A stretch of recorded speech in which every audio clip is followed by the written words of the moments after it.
In 2001, an anonymous user uploaded a web page to Angelfire.com. The page documented an expedition of a caver named Ted as he traveled throughout a strange, undocumented cavern. In what essentially acted as Ted's blog, we would be updated of his expedition periodically in real time. Ted would travel to the cave, return back home to write a journal entry, and then return back to the cave. This webpage would quickly gain popularity in and around the horror community and would become one of the first well-known examples of an internet creepypasta. It's the Slender Man! Now, before I go further into this, I just want to reiterate that this story is just a story. Please don't listen to this video and think that there's 3 people just trapped in a cave somewhere. Granted, these posts were made about 22 years ago, so if these people were still in the cave, they are no longer living in the cave. Now, today I'm pretty excited because Ted the Caver is one of the most influential horror stories on like the entire internet. Although I feel like in recent years it's kind of slipped the memory of a lot of people. So hopefully this video can act as some sort of refresher and show you guys why Ted the Caver became such a big story in the first place. But with that being said, we're going to go ahead and get into it. The first thing that you'll notice when you click onto the Angelfire site is a quick preface written by Ted. He says,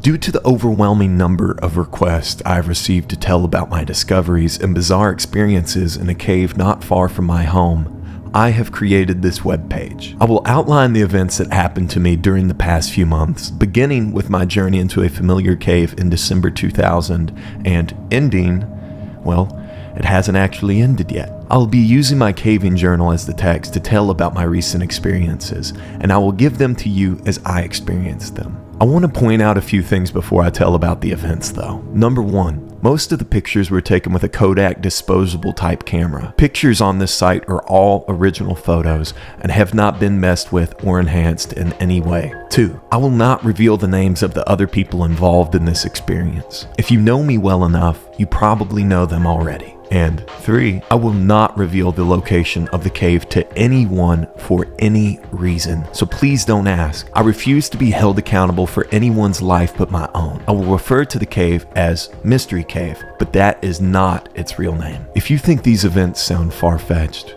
I agree. I would come to the same conclusion had I not experienced them. And with that bit of text read, we're now able to fully explore Ted's caving journal. The first entry is dated December 30th, 2000. Ted mentions how he and his friend, who is referred to as B in this story, were eager to get one last caving adventure in before the new year. For reference, Ted says that he and B had been caving together for several months up until this point. He also mentions how B was once part of a devastating caving accident that should have left B paralyzed, but after years of hard work, he's finally found his way back into the caves. Ted also noted that this was a familiar cave for the two and that they had previously journeyed to this particular cave several times together. However, on their last expedition, Ted had noticed a small hole in the cave wall near the bottom. And that was their primary reason for investigating this mystery cave. They wanted to go back and see what was in this hole in the wall, if it led anywhere. Anyways, the two would go their typical route through this cave until they finally reached said hole, which is when the pair would begin to investigate. Ted writes, "I used my backup flashlight and held it inside the hole to see what I could see.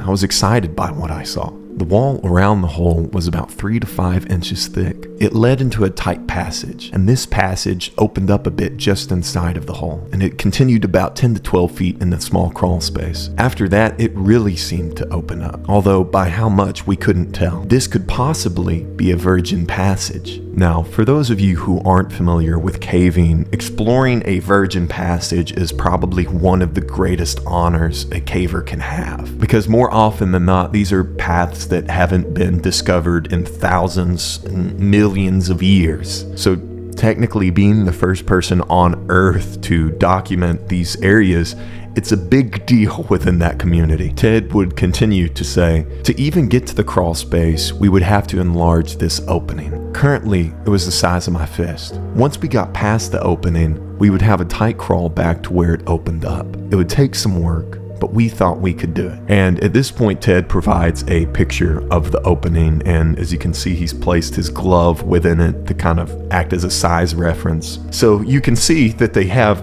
quite a considerable amount of work to do before someone can squeeze through that hole. They've got a lot that they need to chisel out. Ted would continue in his journal. We sat down for a few minutes to rest and contemplate our plan of attack. While we sat there in the darkness, we could hear the wind howling from the other side of the passage. It was a low, eerie noise. We could also hear a low rumble from time to time. No big deal though. The cave is in the vicinity of a highway that has heavy semi-trucks that drive on it. We figured that the rumble was the effect of the trucks resonating through the rocks. We determined that our best plan would be to haul a cordless drill into the cave to drill into the rock. Then we could take a bullpen and a small sledgehammer and break up the rock. It seemed pretty straightforward. We would widen the hole big enough to squeeze in, and then we'd see what was on the other side. The efforts to haul all of the equipment down to the hole would be a pain, but we hoped it would be worth it. I named the passage Floyd's Tomb, after Floyd Collins. Now, the particular name that Ted gives this passage would go on to be a sort of an ill omen. You see, the man that he's referencing in this, Floyd Collins, he was an actual real-world caver from Auburn, Kentucky. And the term caver is being used very loosely. Floyd Collins was more of like a caving legend. Floyd had similarly been expanding a small hole to open up a passage, and after several weeks of work, Floyd had finally expanded this passage enough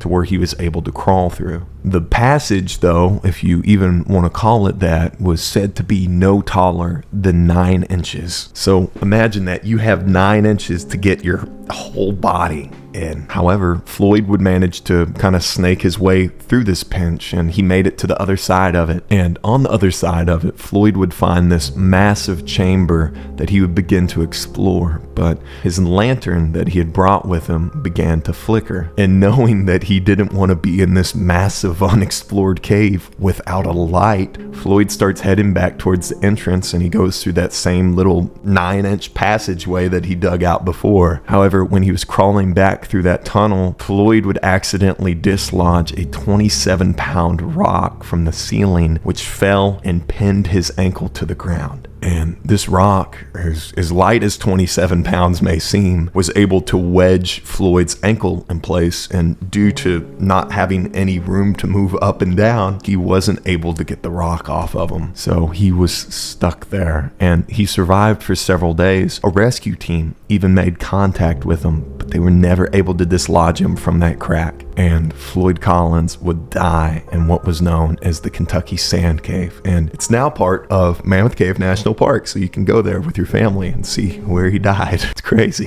So seeing the similarities between the two situations, why would you name it Floyd's Tomb? Like, I guess you're paying tribute in a way, but I feel like with a name like that, you're really just sort of setting yourself up for failure. But anyway, Ted and B's plan were to bring some tools down with them and chip away enough rocks so they'd be able to crawl through this hole, see what was on the other side. And with the plan made, the two would gather up their supplies and head back home. The next journal entry would come nearly a month later, on January 27th, 2001. Ted and B had made their way back to the cave, and this time they had plenty of tools to help them excavate that small passage. The two had brought a small cordless DeWalt power drill, 2 batteries, and the sledgehammer and bullpens that they had mentioned previously. Getting the tools down into the cave weren't an easy task though, because at the mouth of the cave they actually had to rappel down nearly 100 feet. So each of the men would start to rappel, and they took turns down lowering the gear until eventually everybody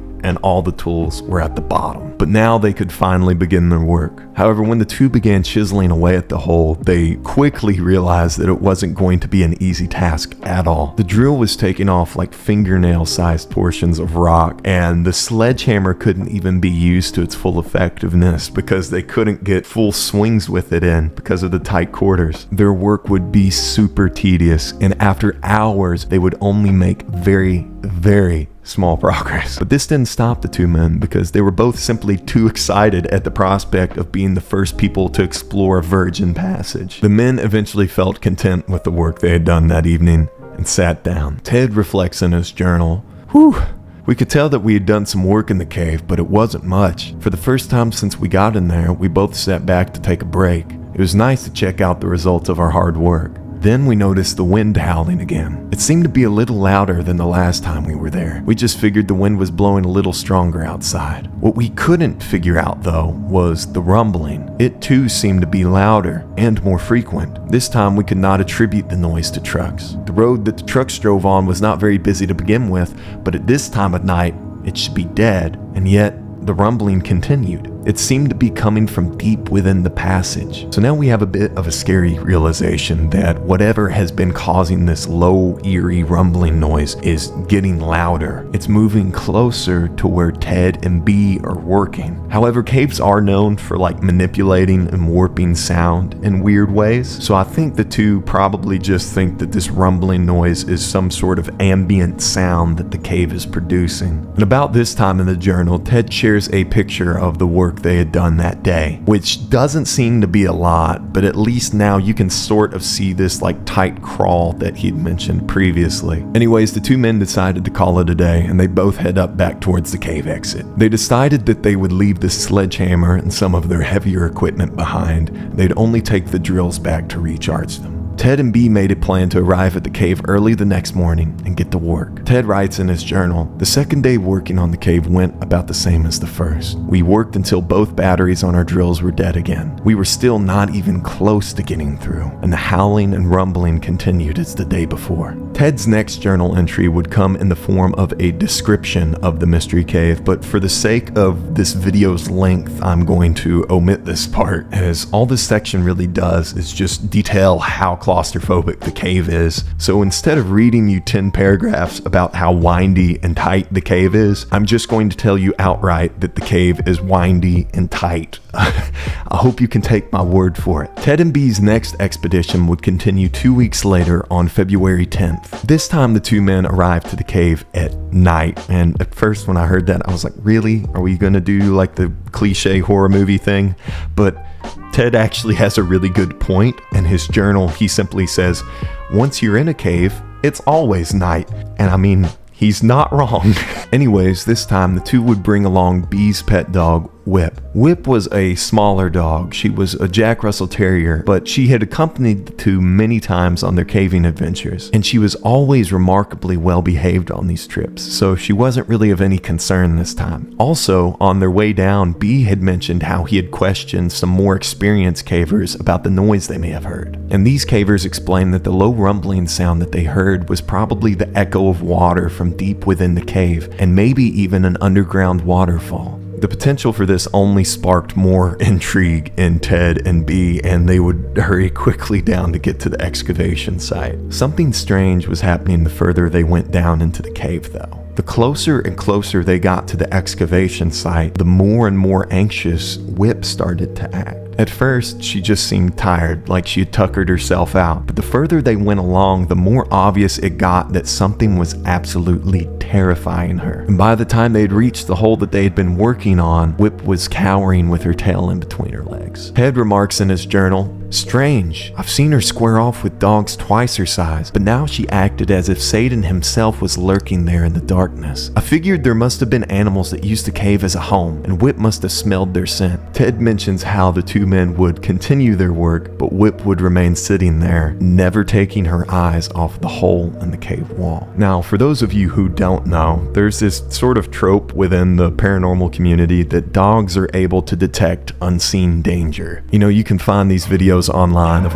dogs just growling at random corners and stuff. It's a really strange, sort of creepy phenomenon, and it's something that Ted himself remarks on later, saying, quote, "We should have been more observant of this intuitive animal," end quote. For the moment though, Ted and Bee would ignore the dog's strange behavior and would continue on their work. After a few hours in though, Bee suddenly stopped drilling and shot a concerned look back towards Ted. Bee mentions how he had heard a weird grinding sound just on the other side of the passage that sounded almost as if someone was rubbing two rocks together. Ted, however, had heard nothing, and he just figured that it was some sort of weird reverberation from the drilling that they had been doing. The two men continued drilling, and they eventually carved out a space just big enough to stick one's head through. As the two began to gather their things though, that's when they noticed something strange. The room had grown completely and utterly silent. Ted writes, "And all the times I've been working on the cave, I've always felt the wind blowing. The last time we were out working on the cave, the wind was blowing worse than ever. Even earlier, we remember the breeze cooling us off.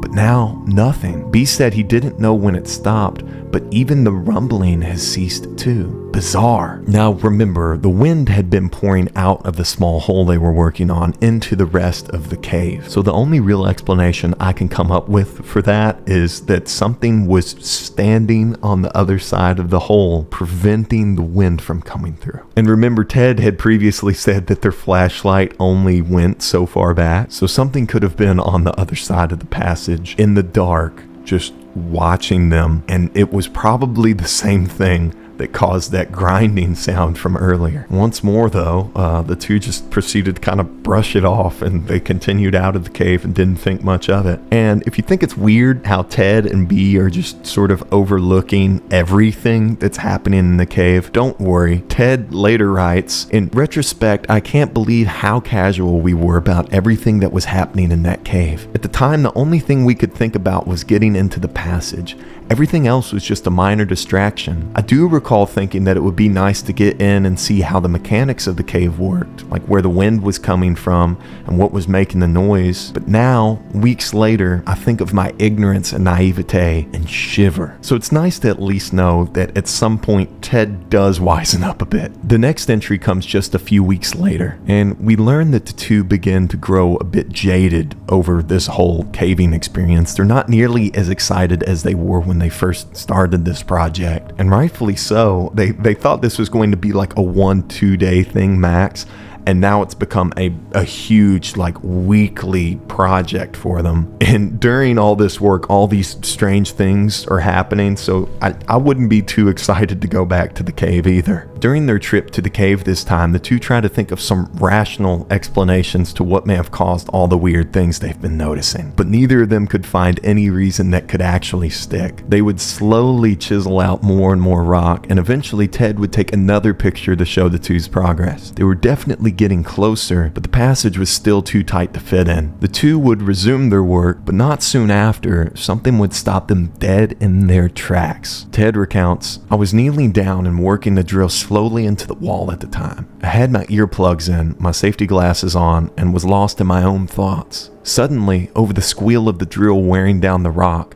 I heard a strange noise. It was loud. I could hear it over the noise of the drill, even though I had my earplugs in. At first, I thought it was just a drill bit doing its job on the cave. It would frequently complain by screeching and whining as we forced it into the wall, but this was different. It took me several full seconds to comprehend that this was coming from inside of the hole and not the drill bit. I stopped drilling and yanked my earbuds out just in time to hear the most terrible scream I've ever heard trail off and echo into the darkness of the cavern. I stared wide-eyed at the hole. For several moments I didn't move, nor did I breathe. I turned to look at B. Moments earlier he had been lying on the rope bag catching a nap. Now he was standing upright, mouth open with a look of concern on his face. I turned and looked into the hole again, half expecting to see a demon face staring back at me, but nothing was different within Floyd's tomb. I fixed my gaze on the back of the squeeze where the limits of my light reached, and there was no motion, only darkness beyond the reaches of my light. In the complete silence that followed, I could hear my heart pounding in my ears. Not another sound could be heard in the cave. Suddenly, I heard a scraping noise behind me and straightened up. I nearly knocked myself out, hitting my head on the overhang, but it was just B moving to turn on his light. B spoke, and again I jumped. He explained that whatever animal had made that noise might be able to get through the hole. I immediately grabbed a few rocks and hoisted them through the opening. Using the handle of the sledgehammer, I slid the rocks as far back into the tunnel as I could reach, creating a wall between us and the other side. Since the squeeze is so small, it didn't take long. The entire time I was doing this, however, I was thinking that the noise certainly did not come from an animal. I didn't know if B really thought it was, or if he was just trying to convince himself. I didn't say anything to him about what I thought it was. From the time it happened to the writing of this journal entry, I've tried to come up with some possible sources for such a noise. To describe it, I would say it sounded like a cross between a man screaming in fear and a cougar screaming in pain. It sounded like it came from the hole and was roughly about 100 feet away. After sitting in silence for a while, B suggested that the two men get back to work, but just keep an eye on the hole. Ted just sat there though, obviously dumbfounded at what had just occurred. So B would take over, performing all of the drilling and excavating by himself. But eventually he too would grow tired, and the two men would gather their supplies and head back up toward the surface. So at this point, this is definitely where the two's behavior gets reckless, because you have what is being described as a blood-curdling scream from a far-off, unexplored part of this cave.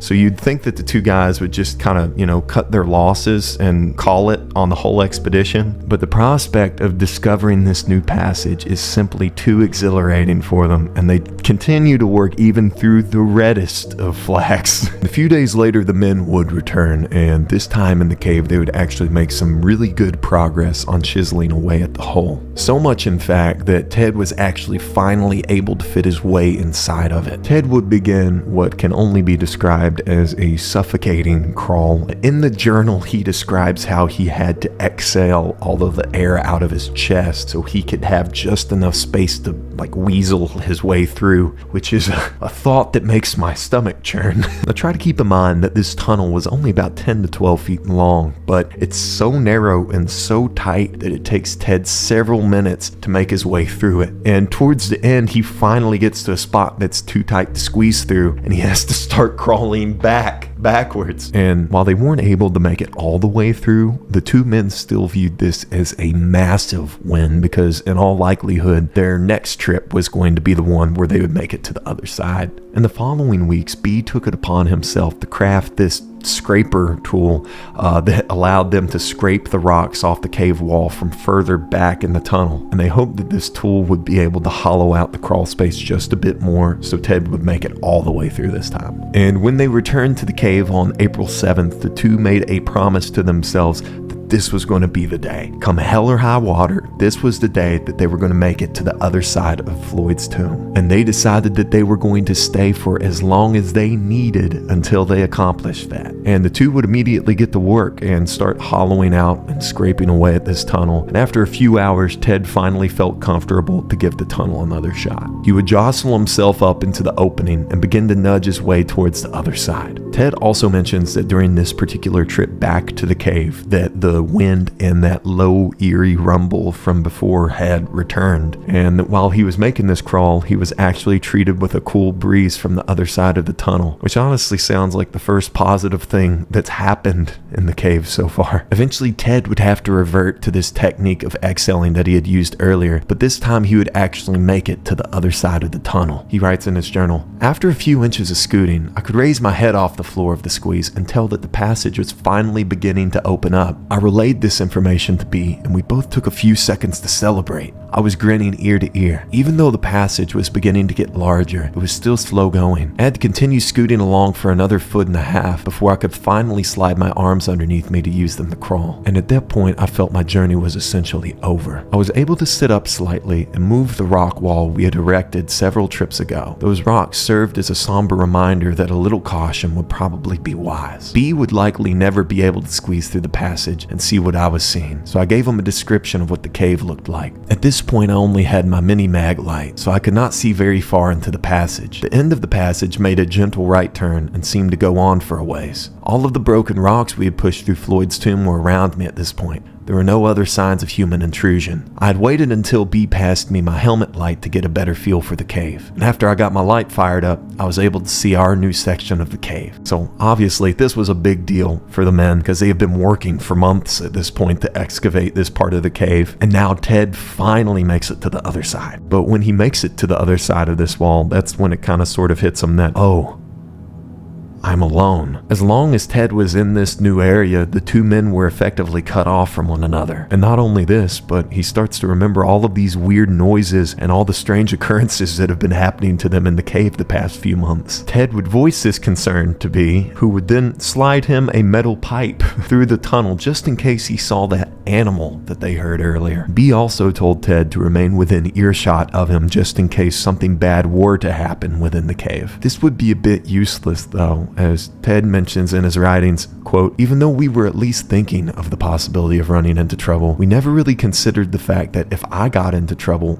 B would never be able to rescue me. And in fact, no one would be able to get to me for many hours. If I were in serious trouble, as in hurt, there were no way anyone was going to be able to get to me in time. But symbolic of the whole experience, we were focused with our goal and not the potential dangers we faced." And in accordance with this, Ted would just go ahead and explore this new chamber that they found. Inside this chamber, Ted found what appeared to be a strange spherical rock that was propped up against the cave wall. And even further inside the chamber, he found what appeared to be primitive cave art or hieroglyphics. And these hieroglyphics seemed to depict a bunch of these people raising their hands, worshiping this weird symbol. In his journal, Ted himself would go on to compare it to something out of the Blair Witch Project, which, if you're not familiar with that movie, there's all these weird symbols in the woods, and as soon as you start seeing these, you're kind of fucked, because that means the Blair Witch, you're in its territory. You're probably not going to get out. So perhaps witch activity. Around this time too, Ted does get the feeling that he's being watched, and he starts to feel uneasy and wants to make his way out of the cave. He snaps a couple of quick pictures with his disposable camera, and then he heads back towards the crawl space. Ted writes of his experience,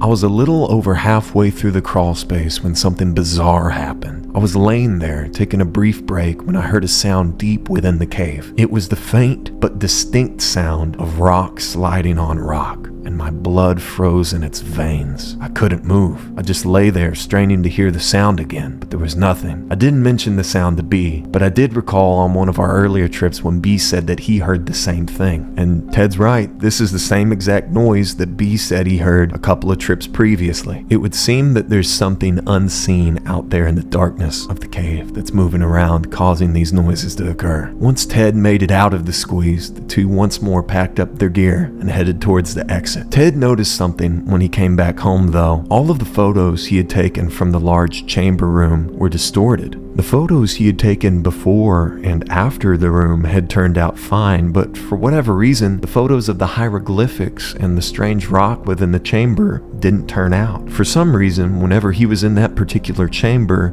the camera refused to work properly, which is a hard thing to explain away, but Ted and B just viewed it as some sort of crazy malfunction. A few days would pass, and then the men would venture to the cave again, this time bringing one of their caving friends named Joe. Joe is said to be much more experienced than the two cavers, and he was brought there to accompany Ted on the other side of the crawl space. And when the two had started their crawl into Floyd's tomb, Joe made it look easy. He was significantly skinnier than Ted, so he was much more comfortable within that tight passage. Ted moved much slower, but he too would make it across. And as always, B would remain within the main cave, passing the two their supplies. When turning around to retrieve their supplies though, Ted would accidentally smack his head into the nearby cave wall, nearly concussing himself. Due to this, he was unable to proceed any further, and he told Joe to go on without him. Then Ted would shimmy back into the main cave with B, leaving Joe all by himself. So Ted and B are sitting in the main chamber for a while, and Ted's kind of tending his wounds, and they both come to the sudden realization that they haven't told Joe about any of the strange things that have been happening in the cave. Not the sounds, not the screams, or anything. And it was in that moment that the two realized just how silent the cave had gotten. It had been 5 minutes since Joe was supposed to return. So naturally, they're worried and they start hollering out his name into the cave, but they got no response. So naturally, they're assuming, well, he's really far back in the cave. So they waited a few minutes and screamed out his name again, but once more didn't get any response. And it was at this point that Ted and B really started to get worried. So Ted starts to make the crawl back into Floyd's tomb, and suddenly he sees Joe's flashlight getting closer and closer. And then he sees Joe himself, and he is racing for his life to get through the crawl space. So naturally, Ted gets out and he's like, "Is everything okay?" And Joe responds, "No, They try to pry him for more information, but Joe refuses to elaborate and starts making his way quickly out of the cave. When Joe emerges, he's covered in cuts and bruises. His face is pale and his eyes are sunken. He's obviously not well. Joe races past the two men and began his ascent toward the top. B follows him to see what the matter was, and Ted stays behind to try to gather up the group's supplies. And while he's gathering up the group's supplies, Ted realizes that the rumbling and the wind from earlier has once again stopped. And this freaks Ted out to the point where even he begins to rush for the exit. Ted recounts in his journal what happened when they reached the surface. Quote, "Once we got outside the cave, I figured we'd be able to find out more from Joe. But when he got up the final climb, he just unclipped from the rope and went straight into the truck. In the light of day, he looked even worse than he did in the cave. Joe said he didn't want to stay overnight because he felt terrible, and we believed him, so we headed home. We couldn't get any more information from Joe. He just stared straight ahead. When we tried to question him, his answers were short. I asked him if he saw the hieroglyphics. No. Did he hear us yelling? No. Did he see the round rock? No. Did he see the crystals?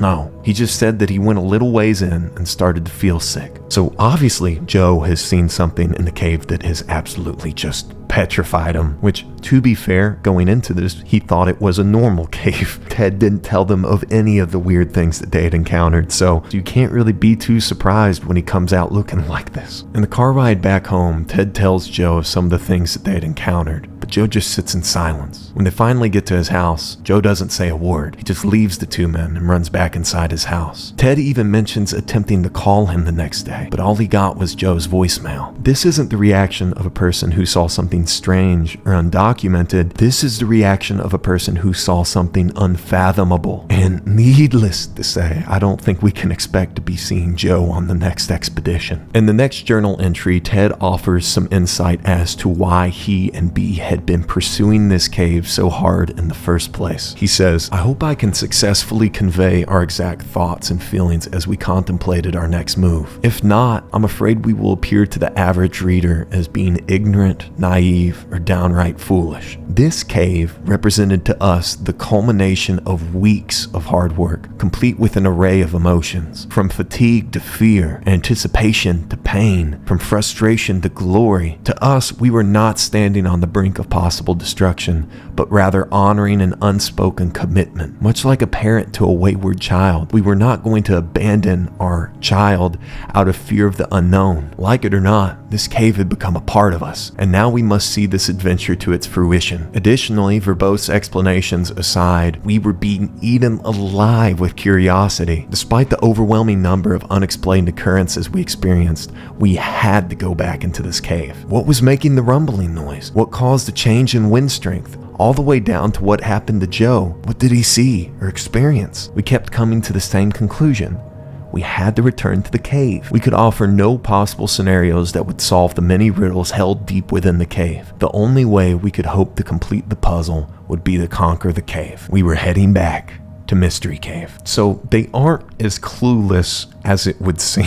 And to be fair, I wouldn't go caving like this in the first place. It's just something I'm uncomfortable with. So I can't really speak to the risk-reward ratio of what it would be like to discover an untouched passage or something. But it definitely seems like a bit much at this point, right? But anyway, despite all of this, Ted and B would venture once more back into the cave. This time they would borrow an emergency two-way phone from the local rescue group so they could stay in contact with one another. Now, all this phone is two receivers connected by a thin spool of wire. So think of like those little like can phones you used to make when you were a kid, except instead of cans, it's actual phone receivers, but they're connected in the same way. In addition, Ted also brought a video camera along with him because he figured that, you know, the disposable cameras film or something messed up, and that an actual video camera would be able to capture whatever was going on in the passage. It was really important to Ted to have some sort of evidence to show that these encounters were real. He also wanted to ensure that B would have the opportunity to see the other end of Floyd's tomb, because up to this point B has been too big to squeeze through the hole. So he wants to get video so he can show to B, so B can see some of the things that he's talking about when he's in there. Part of Ted's new journal entry would say, "As we were rigging up the rope to descend into the cave, I felt something for the first time. I did not want to go into the cave. It was not a feeling of foreboding. I was not receiving some sort of premonition. I just had no desire to enter the underground world of Mystery Cave. I didn't share my feeling with B at the time. Even though I had no desire to go into the cave, I knew we had to. So I double-checked my gear and slipped over the edge of the cliff. And I think that would be anybody's natural response given the circumstances. You know, you just had one of your good friends run out and has been horribly, riddled with PTSD after their last cave expedition. All these weird things have just been happening every time you've been there. I wouldn't be necessarily thrilled to go and further explore this shit. It's getting spooky, right? Like, the place itself has grown hostile to them, so I totally understand why he doesn't want to go, but the two men would go anyway. Ted also talks about how during this trip, nothing went smoothly upon their descent into the cave. It almost seemed as if the cave didn't want them there, which begs me to ask the question, is the cave the monster of this story? Ted and B would continue down their usual passage, and then Ted would climb through Floyd's tomb. He began to investigate the large chamber again, this time documenting everything he saw on the video camera he had brought with him. This time in the chamber, though, he notices a new passage, which is one he must have missed before. Ted writes, I started to film the new passage. Then it happened. From behind me, I heard the scraping noise. It was loud.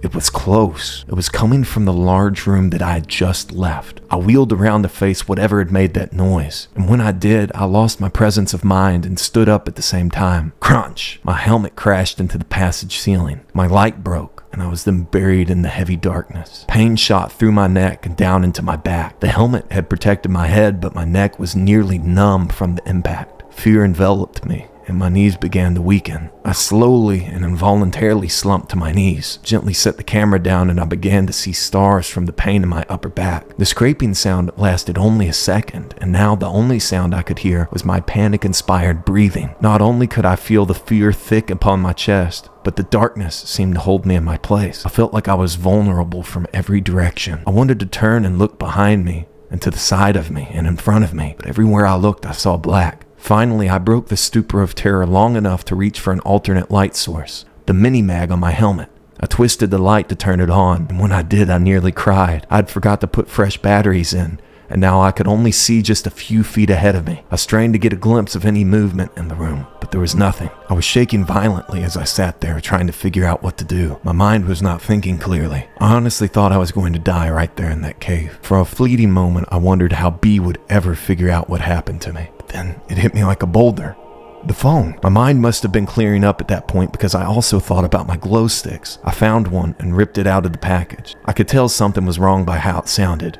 It had inadvertently broken and was now useless. I chucked it on the ground and searched my pack for another one. I found another glow stick and broke it to light it up. The soft green glow created eerie colors on the walls of the cave. The stick provides barely enough light to see the immediate area and provided no hint of what lay ahead. I felt the pack for one more light, again without taking my eyes off the room. I felt the third glow stick and ripped it out of the package. After breaking it to make sure it worked, I hesitated, but then threw the glow stick into the large room. The throw was a perfect one, and the stick sailed through the length of the room. In the brief moment that the light traveled through the room, I saw nothing but cave walls. The absence of anything unusual did not ease my state of panic, though. At the far end of the room, I got a brief glimpse of the round rock as the light bounced off it. Then, the light went behind the rock and seemed to disappear. I was still shaking, but at least I didn't see anything. But still, there was that noise. I used the glow stick to light the phone reel, and with fumbling figures, I managed to plug my phone into the jack. I put the phone to my ear, but heard nothing. The usual beeps to indicate connection with the other person were not there. Terrified, I pulled the phone from the jack and reinserted it. But again, silence. The line was dead. What could have happened? I just talked to B. I found myself nearly sobbing with fear. I knew the only way to make it out of here was back the way I came, but something was there. A third attempt at making contact with B met with the same results. I tried to think of another plan, but I could only focus on the memories of the grinding sound that I had just heard. In my weakened state, I slumped against the side of the passage, breathing like I'd just finished a race, never breaking eye contact with the shadows of the large room. So here we can see that Ted is having a very similar reaction to Joe when he initially came out. He's absolutely horrified at what's lurking out there in the darkness of the cave. Even more so, Ted seems unable to think clearly whatsoever. Ted continues along in his journal. The short trip through the room felt like an eternity. As I passed a crude drawing, it seemed to glow, as if it was offering some sort of warning. I didn't know what the drawing represented, but everything about this cave seemed to instill fear. Toward the far end of the room, I could see the round rock dimly at the far reaches of my light. Something seemed different about it, but I couldn't tell what. When I got within a few feet, I could finally tell what had changed. It had moved. That was the sound I heard. Again, terror gripped my entire body as I realized how close I was to something. I had no choice but to continue. I inched toward the rock, holding the glow stick ahead of me in my shaking hand, trying to use it to pierce the darkness. I stopped on this side of the rock and wound up the slack in the phone wire. Then I realized why I had lost contact with B. The rock was now sitting on the wire. I gave it a tug and the thin wire snapped. My only hope for contact with the outside world ceased to exist when that wire broke. I've never felt so alone and hopeless. I had voluntarily descended into my own grave with a casket of solid rock. With the phone now useless, I set it down in the passage, my gaze fixed on the round rock. With every crunch of the rock below my feet, my heart seemed to stop. No movement could be seen in the green glow of my glow stick. I got to the rock and peered over the top. Seeing nothing, I took several rapid steps past it, but when I reached the other side, I recoiled in horror at what I saw. In the side of the passage near the floor was a hole, with another passage revealed. It had been covered by the rock, but now it was exposed. The rock could not have been moved by itself. I backed away from the hole and collided with the opposite wall. I had not been paying attention to the pain in my back, but now it came back to me in all its fury. I stared down the newly discovered passage. It went down at a 45-degree angle and continued straight for as far as I could see. Several feet down, I could see the glow stick that I had thrown. It illuminated the passage enough that I could tell that the walls were fairly smooth. The floor seemed to be the same way, unlike the rest of the cave. It would have been an easy passage to explore if I at least had the desire to do so. But right now I wanted out of the cave and into the daylight. I slowly backed away from the hole toward B. I never took my eyes off of that abyss. I felt like a legion of demons was about to attack me from behind at any minute. Like my salvation lay ahead of me in the darkness, and Lucifer was behind me trying to keep me from safety. I found myself moving much faster than I should have been in that cave. My only thought was to get out as quickly as possible. Ted heads a bit further and finally closes in on Floyd's tomb, and he screams out to B to run for the surface. He tells him that there's something in the cave after them. Ted writes, "Just as I started into the squeeze, I felt the wind in the passage increase, and with it, the most nauseating stench I've ever experienced. It smelled like damp, rotting, rancid, putrid death. I almost started to dry heave. I pulled my shirt up over my nose to shield me from the overpowering smell. And at this point, B had smelled it too. He yelled, 'What is that?' Then he yelled at me to hurry up and get through. I knew he could sense the urgency in getting out of this place. Still, as I worked my way through, I yelled at him to start up and that I would catch up with him when I got through. He said he would. He placed my glow stick inside the passage and then began to climb out. This time through the squeeze, I had no regard for the tightness of the passage. I was scraping my face, ears, arms, and shoulders. Every inch of the squeeze meant numerous scratches on my body, but I barely noticed them. My back was nearly paralyzing me with pain, and once again I felt the rising need to vomit because of the odor being delivered to my nostrils by the breeze. I was approaching exhaustion, and my respiration rate was through the roof. As I paused briefly to recuperate, I heard the scraping noise coming from deep within the cave. It continued for several seconds, and then silence. Normally, I would carefully work my way out, since there's a 3-foot drop on the outside of the hole.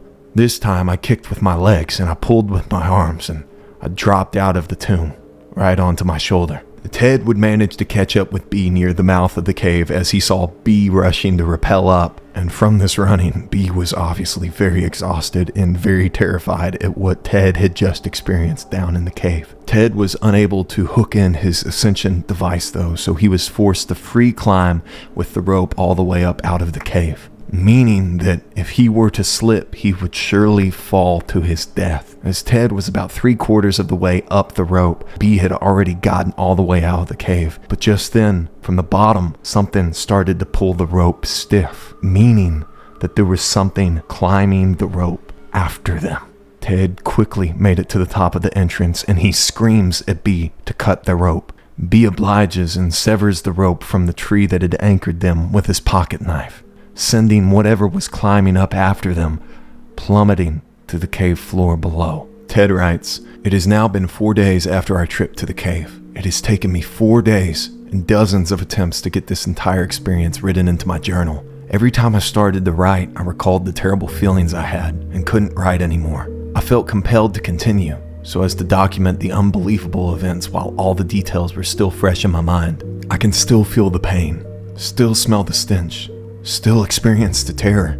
Even typing from my journal onto here has taken me hours. I would like to write more, but it'll have to wait. Even now, with several days between me and the event, I can't relax. I can barely concentrate. That's all for now." And now we have made it to Ted's final journal entry. He talks about how he hasn't been able to relax at all since the events of their last expedition, and he doesn't seem to have the energy to do anything. He mentions how his family and his friends have been calling him, but he just lets the phone go to voicemail, similar to what we saw with Joe. But Ted hasn't been handling the shock well at all. In fact, he started to lose sleep. He's hearing that strange grinding noise around his house now. And even more recently, he started to see strange things out of the corner of his eye. I'm not sure if these are actual things that he is seeing in this moment, but my personal headcanon is that these are just hallucinations of his. I think Ted is very sleep deprived, and couple that with the traumatic experience that they just went through, I wouldn't say hallucinations are too out of the ballpark. And in his journal himself, Ted also hypothesizes that these are hallucinations. But even with his knowledge of this, he continues to sleep with the lights on, just in case. These strange sights and sounds also prompted Ted to purchase a gun for protection. I think he figured that he needed to be prepared for the just-in-case situation. Ted also starts to do some research online about what they all must have encountered when they were down in the cave. And the only thing he managed to find was this thing called the hodag. Now, the hodag is an American cryptid said to be roaming deep within caves, but if you do some digging, the hodag was nothing more than a hoax orchestrated by a man named E.S. Shepard. I won't get into the full story right now, but essentially Shepard had created a fake carcass of a hodag and connected wires and string to make it look like it was moving a little bit. And the Smithsonian Institute had heard these stories of a mysterious new creature and went to investigate it for themselves. But once they got there, they saw that this thing was obviously just a jury-rigged fake carcass, and they announced the hodag to be a hoax. So I think it's safe to say that whatever Ted and his crew encountered down there wasn't the hodag. Anyway, a few nights would pass, and one evening in particular, Ted manages to bump into Joe at a place in the city, and the two men saw just how poorly one another were doing, and they decided that they needed some sort of closure. So they decided that they were going to go back to the cave. God damn it. They make a plan to return to the cave the next day at noon. The next morning, Ted would go to B's house, and B would agree to accompany the two men back into the mystery cave, which is like, at that point, they know what they're signing themselves up for. There's nothing else you can really do. Ted would write, "Preparing for this trip will be like no other trip I've ever been on. For the first time in my life, I will carry a gun into a cave. I will also carry a knife, an extensive first aid kit, plenty of food and water, and a camera. I will take several sources of light and a pad of paper and pencil. I'll have to take all of my climbing rope, since B lost his in the cave. I plan to carry a good length of rope with me on the other side of Floyd's tomb. This is the first time in 3 weeks that I've heard of any reference to Floyd's tomb. It sent shivers down my spine just typing it. There are so many things I hope to accomplish this day. So many answers I hope to find in a tiny passage hidden from view. Reflecting on the events leading up to today leaves me feeling dizzy. Was this all a bad dream? Fortunately, I'm wide awake, and still, in a few short hours, I might have to face my nightmare. The thought of having another person with me in the passage does nothing to alleviate the fear I feel. I almost chuckle as I ponder a childish notion that we'll have to consider. Who's going to enter the tomb first? Who's going to lead their way into the dark of the unknown? Who will decide when to turn back? Foremost among the questions in my mind, what about the video camera that I left behind? It is supposed to be able to record in complete darkness. I left that thing running, so what might we find on the tape? Even darker questions follow. What if the camera's gone? What if it's destroyed? Although it's difficult to put an exact name on my motivation, I still think closure fits quite nicely. I need to find out a few things about this cave. The main thing, believe it or not, is to find the end of the cave, With all of the bizarre things I've witnessed these past few weeks, it would seem a bit trite to want, as a primary goal, to get to the end, but that is what I want. To be sure, I will be seeking other bits of information along the way. If, however, I find the end to the main passage and an end to the passage hidden by the rock, I will be content to never return to the passage or mystery cave again. It would seem to me that crawling headfirst through a tight passage into the darkness is an unnatural thing. Just like crawling up the side of a cliff for recreation, or jumping out of a perfectly good airplane and floating to the ground. We do these things to satisfy our hunger for adventure, this subconscious desire to conquer our own little Everest. As B is fond of saying, caving is the last opportunity for exploration for the person with modest means. Just a short drive from just about anywhere in the country is a cave waiting to be explored. Even a cave well known among the general public can be approached by someone for the first time as an adventure. Something new, something to overcome, because it's there. Many of you don't agree with my decisions to pursue this cave. I know this from the messages I've received, but I'm afraid I don't have a choice. If I'm ever to experience restful slumber, I must return. If I'm ever to walk the halls of my own home in peace, I must return. If I'm ever to exit the overworld and enter the subterranean world of any cave again, I must return. I no longer feel that I have a choice. For my family and friends who are reading this, I say, be at peace. I will conquer this cave. Then I will return and update this website immediately. I will include any photos we take in the cave today. And if you stop by the house, I'll show you the video I have. I expect to be home later tonight or tomorrow at the latest. See all of you soon, with a lot of answers. Love, Ted. And as some of you may already know, this is the last entry that Ted ever gave his audience. So now this begs the question, what the hell happened?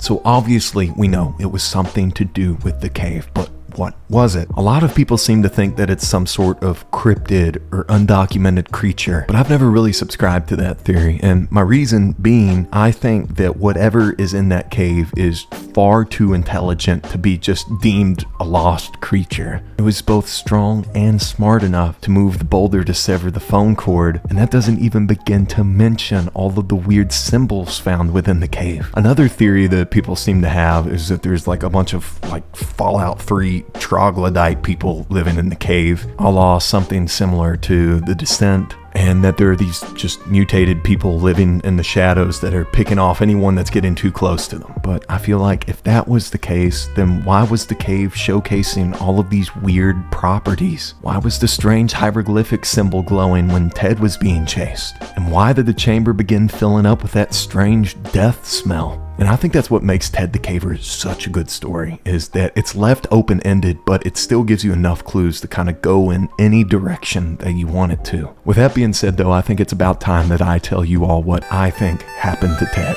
This one's gonna be a fucking doozy, dude. I think that the cave itself was the antagonist in the story, and I'm not meaning that in a way like the cave is sentient, it's this big living thing. I mean like man versus nature. That's the story. Allow me to explain. Caves, particularly untouched ones, are oftentimes filled with various gases. For the sake of my theory, we're going to be rocking with methane and sulfur. Now, from my very limited research, I've learned that there are pockets of these gases that oftentimes sit stagnant behind cave walls for years. It's said at the beginning of the story that Ted and Bee had previously journeyed to Mystery Cave several times before their excavation, and at no point during any of these trips did they notice anything out of the ordinary. Only after digging further into the cave wall did they notice these strange noises. My theory is that the chamber they dug into was filled with these gases, and the more they drilled and got further into it, the more they inhaled, and they began to hallucinate. The further they dug, the more gas escaped, and the more severe their hallucinations became. This would explain why the dog was able to pinpoint that something was wrong when Ted and Bee couldn't. The dog was able to smell these faint traces of methane and sulfur gas emanating from the cave. This would also explain Ted and Joe's frantic behavior within that large chamber, because this would be the area where the concentration of these gases are the highest. It may also explain why Ted's pictures of the hieroglyphics didn't turn out. Perhaps when he got home to look at the pictures, he saw that there weren't any hieroglyphics to to begin with. And since he knew what he saw, he probably just assumed it was a camera malfunction. But all of Ted and Joe's symptoms line up with that of methane poisoning. We've got fatigue, weakness, shortness of breath, clumsy behavior, memory loss and abnormal emotions, impaired vision, especially in low light environments. I mean, dude, it's kind of lining up. An article on the dangers of methane and sulfur poisoning says, quote, symptoms will become more severe as the concentration of methane increases and the period of exposure becomes more prolonged. Mild exposure over a period of days or weeks can often show relatively few physical symptoms, but still have a dramatic impact on overall mental health. Long-term effects of methane gas poisoning can include lasting cardiovascular, respiratory, and neurological problems. Symptoms also onset and escalate more quickly when physical exertion increases due to the increased oxygen needs of the body during physical activity. Prolonged deprivation of oxygen that can occur with methane gas poisoning can also cause permanent damage to the brain and heart. This permanent brain damage would explain why Ted begins to hallucinate even around his own home. Even though he isn't breathing in any more of the gas from the cave, they've already done their number on his mind. Even the strange smell that Ted and Bee noticed during their escape can be explained by the gas theory. Because remember, at one point Ted writes, just as I started into the squeeze, I felt the wind in the passage increase,